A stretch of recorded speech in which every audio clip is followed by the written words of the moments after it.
Oh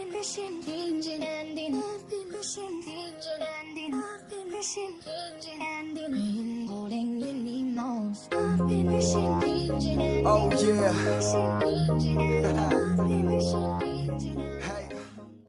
How are we doing, guys? Moose here, Season 2, Episode 30 of our West Ham United crew mode, and we have made it to the end of the season here. It's our final game of the BPL campaign against West Bromwich Albion at the Hawthorns, and really nothing to play for so much for us in this game, but everything to play for West Brom. Obviously, you see the top four of the table is pretty much sorted out.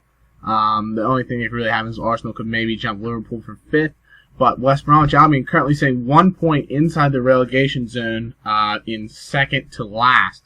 So they are playing to try and get out of that relegation zone because there's a few teams that could be in trouble. Reading, Stoke City, Norwich, and Crystal Palace, all with the potential to be relegated. So from here we're seeing what could happen. And what a start. Oh, that could have been it. Sydney Sam puts the ball off the post. Oh, the music was building up to it. We wanted it, but he strikes off the bar, and we're unable to break through to start things off here. But trying to create some more play. Matt Jarvis here. Nice little bit of link up between him and Andy Carroll. Beautiful ball over the top from Carroll. Jarvis continues to run into space. The goalkeeper, Mahill, comes out. He tries to chip him, but it's a good save by the keeper. West Brom, though, they're not going to go down without a fight. You know that. Allen here looks to handle the ball a little bit. A little bit of poor turn by Tompkins. Allen stays with it, and a big save from Adrian, keeping things scoreless here in the early going. But from the ensuing free kick here in the 28th minute, Dawson plays the ball forward to Berahino. He flicks it on for Morrison. Morrison, is that James Morrison? James Morrison. Oh, he comes through, strikes it. Oh, it's off the post and in. Michael Bradley just absolutely mugged off there as he holds him off the ball and smashes it in the corner. And West Brom out of the relegation zone for the time being with that huge goal. Can they keep it, though? Oh, what is this? Some more. Winston Reed playing it forward. Grenier gets ahead on it. Looking for Andy Carroll. Music. Could this be it? Lacazette turns onto his left foot. There it is. Little daisy cutter, but it's in the bottom corner. 15th goal of all competitions for Lacazette. And it's a goal that draws us level and breaks the hearts of all West Brom fans who for a moment there felt a sense of relief that they could maybe escape. But a big goal from Lacazette. Then sloppy play from West Brom. Lacazette. Oh, it's an absolutely beautiful goal by the Frenchman. Oh, he's the best thing to come out of France since French toast. I will tell you that. Lacazette, just an absolute revelation here. Beautiful play.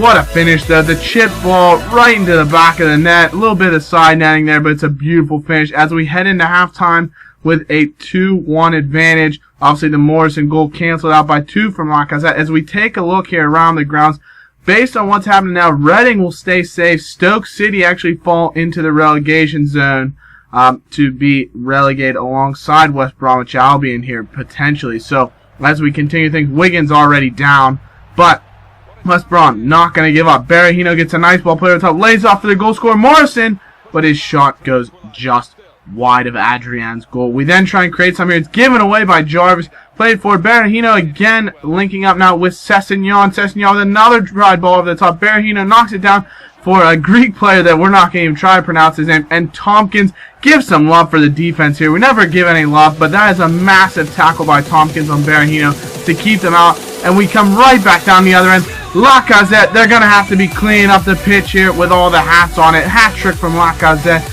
Absolutely cultured finish into the top right-hand corner for what is now his 16th goal of the season in the league. So he quietly, behind Andy Carroll's more boisterous campaign, Lacazette quietly putting together a fantastic campaign. But Sessegnon coming back the other way. Winston Reed, Luke Shaw. I didn't know we had another goalie. Luke Shaw just gets in there and makes a couple of huge blocks on the line to keep it at 3-1 West Ham United. Joshua Gatt then comes on and stuff. A little bit of link-up play between him and Carroll. Just some confusing passing there. Eventually finds his way into Gatt. Plays it into Lacazette. Nice job turning his defender. A couple nice little control moves. And it's a good save from Mahill to keep Lacazette from hitting 4. Ravel Morrison on the ensuing corner. Plays in. Looking for Carroll. Good header, but just inches wide, as we couldn't add insult to injury there to West Brom. But Allen plays the ball through to Graham Dorrans, held off a little bit by Jarvis, comes in, has a shot, Adrian with the save, and Allen blazes over the bar in a huge chance that West Brom needed to get back in the game. Brunt then to play in a corner, whips in for Berahino, and Adrian with one of his best saves, arguably, of this career mode. Beautiful header was going right in the bottom corner, and what a save from Adrian. Strong hand on the little looping ball to keep things at 3-1. Bradley then plays the ball, looking for Andy Carroll. Nice little flick on, just inches wide, as we can't get that goal to really put them away, though. It looks like West Brom are down all right. Allen, though, nice little tackle there on Grenier. Ball to Dorans. Huge block from Winston Reed there. Defense again. Anasidis comes in, has a shot, lays it off to Allen, decides for that. Allen's shot goes wide, and that's it for West Brom.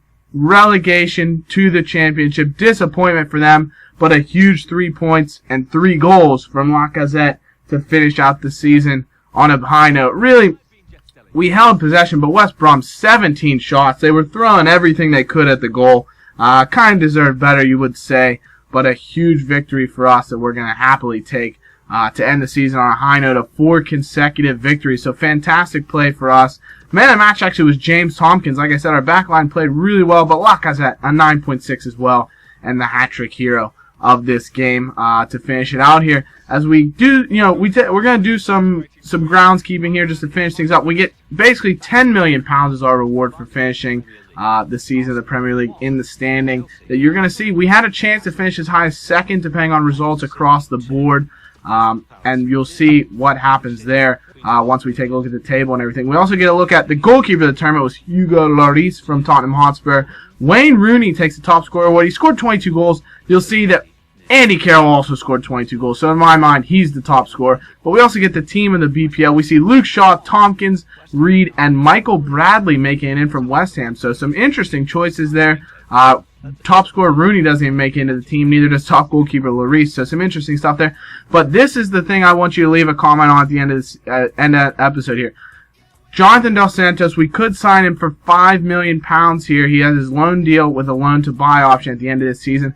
Let me know in the comments, do you think I should try and sign him in the next episode, which we'll consider basically the start of Season 3, the next episode. But we take a look, obviously, Manchester United win the title, Chelsea, Man City, and us, West Ham, in the Champions League spots. Stoke City, with their loss and Reading's draw, dropped into relegation with West Brom and Wigan Athletic. So, Reading escapes, Crystal Palace escapes relegation on the final day. Fantastic for them. We're going to take a look at how everything else finished here. FA Cup, Liverpool, 2-0 victory over Chelsea. So some silverware for Liverpool, which I'm sure will be a little consolation to them for finishing in 5th. QPR will be playing in Europe despite finishing somewhere mid-table with a 2-1 victory over Sunderland. The Cup of Europe at the beginning of the season, obviously Real Madrid won, but Real Madrid, with their second straight Champions League victory, beating Juventus, the old lady, 1-0 in this particular season, and we can't wait to see how we fare in that division next year. Then also in an all-Milan final, 3-2 to AC Milan. You can only imagine how tense that battle was. But now into the top scores. Wayne Rooney and Carroll joint top. Lacazette actually joint third with Burak Yilmaz of Newcastle United with 16 goals. We also see a couple West Ham players as we move further down. Clement Grenier with 10 goals. A few of them from the penalty spot, of course, but he played really well as the season wore on. He also finished as the top assist leader with 15, which is fantastic. A bunch from corners. So good from set pieces. Carroll had 6. Bradley had 6. Jarvis, I think, had 8. Fantastic for him. A little bit of a struggle of a season for Adrian. Only finished with 8 clean sheets. You also see that our backup keeper, Stephen Henderson, finished with 3 in his limited Premier League action. So he played very well for us as well. We take a look at some yellow cards. Bradley with a little bit of a discipline record with 7. Grenier also with 7, as did Ravel Morrison. And then finally we'll close out with the red cards. I don't think we had a ton here, if any. But that said, a great season for us. Hopefully you've enjoyed it, and we'll look forward to seeing you in the Champions League next season. So we're going to finish this episode out with a squad report. Obviously, what I want to hear from you in the next 2 episodes, the comments and all that, is any transfer targets, where you think we're looking weak for next season, any transfer targets that you think we should potentially look at, as well as should we bring in Jonathan Dos Santos for next year. That's everything that I've had for you in this episode. It's been a great season, guys, and can't wait to get Season 3 underway with the Champions League coming into focus. So I hope you guys have enjoyed this. Be sure to leave a like and subscribe, and we'll see you in the next episode, guys. Bye-bye.